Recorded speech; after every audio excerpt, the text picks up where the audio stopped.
રાજકોટના ધોરાજીમાં કોળી સમાજના લોકો રસ્તા ઉપર ઉતરે છે, રેલી કાઢે છે, કારણ કે ધોરાજીમાં એક કોળી યુવકની બેરહમીપૂર્વક હત્યા કરવામાં આવી હતી। પૈસાની લેતી દેતીનો મામલો હતો અને જાહેરમાં કોળી યુવક ઉપર કુહાડીના ઘા ઝીંકવામાં આવ્યા હતા અને આ હત્યાને લઈને કોળી સમાજમાં નારાજગી જોવા મળી રહી છે।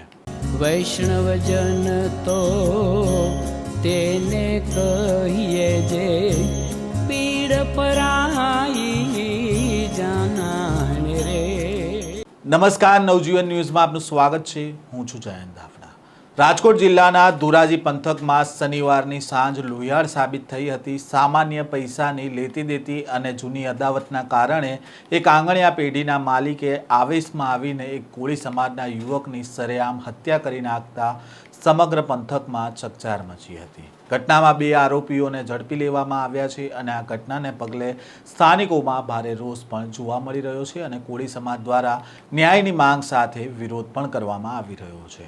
ધોરાજીના ગણેશનગર વિસ્તારમાં રહેતા અને શાકભાજીના વ્યવસાય સાથે સંકળાયેલા પરેશભાઈ બારૈયાએ જેતપુર રોડ પર આવેલા પીઆર આંગણિયા પેઢી મારફતે નાણાકીય વ્યવહાર કર્યો હતો। આ પેઢીમાં બાકી રહેતા આશરે 3,70,000 પરત આપવા બાબતે પેઢીના માલિક ભગીરથસિંહ જેઠવા સાથે પરેશભાઈને ટેલિફોનિક વાતચીત થઈ હતી અને આ દરમિયાન પેઢીના માલિક ભગીરથસિંહ જેઠવાએ પરેશભાઈને ફોન પર જાનથી મારી નાખવાની ધમકીઓ પણ આપી હતી અને ગત શનિવારે સાંજે અંદાજે 7 વાગે પરેશભાઈનો પુત્ર વિવેક ધોરાજી પોરબંદર નેશનલ હાઈવે આવેલી ITI સામે વોકિંગ કરી રહ્યો હતો ત્યારે આરોપી ભગીરથસિંહ જેઠવા અને મહિદીપસિંહ જેઠવા અન્ય 2 લોકો સાથે બ્રેઝા કારમાં ત્યાં પહોંચે છે અને આરોપીઓએ આ વિવેકને આંતરીને તેની પાસેથી બુલેટની ચાવી અને મોબાઈલ માંગતા વિવાદ વધુ વકર્યો હતો અને આ દરમિયાન પરેશભાઈનો ભત્રીજો હિમાલય હરેશભાઈ બારૈયા ત્યાંથી પસાર થઈ રહ્યો હતો અને તે ઝઘડો જોતા તે વચ્ચે પડ્યો। જો કે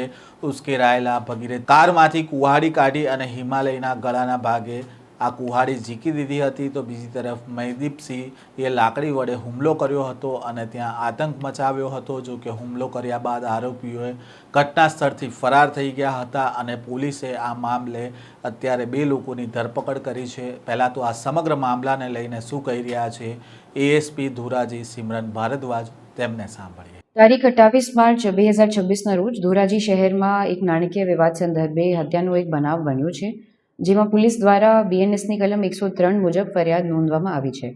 ધોરાજી જામકંડોરના પુલ ઉપર આરોપીએ ભાગીરથસિંહ જેઠવાએ ફરિયાદી પરેશભાઈ બારૈયાના કુટુંબિક ભાઈ હરેશભાઈ બારૈયાના પુત્ર હિમાલયને કુહાડા વડે ગળાના ભાગે ઘા કરી ગંભીર ઇજા પહોંચાડી, જેના પરિણામે ઇલાજ દરમિયાન તેઓ મૃત્યુ પામ્યા છે।